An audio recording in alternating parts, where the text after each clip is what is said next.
Ako vam se čini da je pretoplo, to je zato što vam je uzavrela krv. Zato se smirite i odmah će vam biti hladnije. Toplotni talas, koji pogodio naše prostore, pa čak i virtualne, donoje nove promene, ali i specifični modni uticaj. Jedan od najvećih letnjih hitova je takozvani majstorski dekolte. O čemu se radi? U pitanju je nezvanična uniforma Sindikata samostalnih zanatlija majstorski dekolte. Mnogi muški pripadnici ovog sindikata, najčešće nešto krupniji, nose farmerke koje su im makar broj šire i često kaiševi ne drže dovoljno dobro, pa kad se sagnu, pruža se direktan pogled na majstorski razdaljak. Vitoslovenski institut za građevinarstvo upozorava da je ove godine zabeležen rekordan broj slučajeva majstorskog razdaljka. Građanima se savjetuje da nose duže majice i jače kaiševe. Prema podacima Vitoslovenskog meteorološkog zavoda, svaki stepen iznad 30 stepeni Celzijusovih povećava rizik od pojave majstorskog razdaljka za oko 8%. Kako raste temperatura, raste i procenat izloženosti građanskog dekoltea.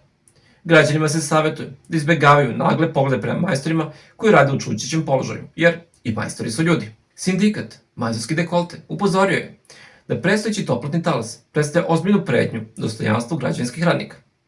Ne tražimo veće plate, tražimo samo 10 cm majice, je zvanično saopštenje sindikata. Slikali su me i stavili na društvene mreže. Mnoge žene me zovu da i njima popravi instalacije, pa mi onda prave probleme sa mojom rođenom ženom. I ne samo to, zovu me i kolege, pa se žale da im otimam posao, jer sam viralan. A šta ću ja? Nisam kriv što sam oličenje alfa mužaka i što prave ovako slabe kaiševe i farmerke.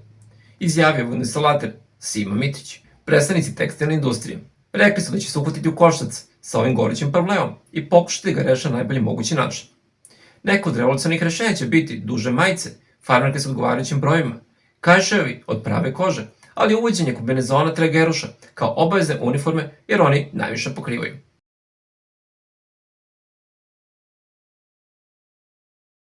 Nekad možda pomišljate da su svi problemi rešeni, ali možda da vas razuverimo i da vam kažemo da ovi problemi prelaze sve granice pristojnosti. Predstavljamo knjigu Univerzum u nevolji, koja se bavi opasnošću koja dolazi u književnosti. Mirko Padunjalo želi da objavi knjigu koja će potencijalno dovesti do implozije svemira. Univerzum ne želi da nestane, pa šalje 2 tima agenata na zemlju. Autori tvrde da je roman duhovit, ali i da može da se koristi kao pomoćno medicinsko sredstvo prilikom olakšavanja određenih zdravstvenih tegoba. Ako ste u nevolji, postoji rešenje. Samo se sklonite od iste. Uz preporuku da se hladite na što ekonomični način, primite puno pozdrav iz redakcije Vrtoslovenske radiotelevizije. Božidar Holet želi vam prijatnu nedelju i pritisnite volim, like, podeli, share i pretplati se, subscribe.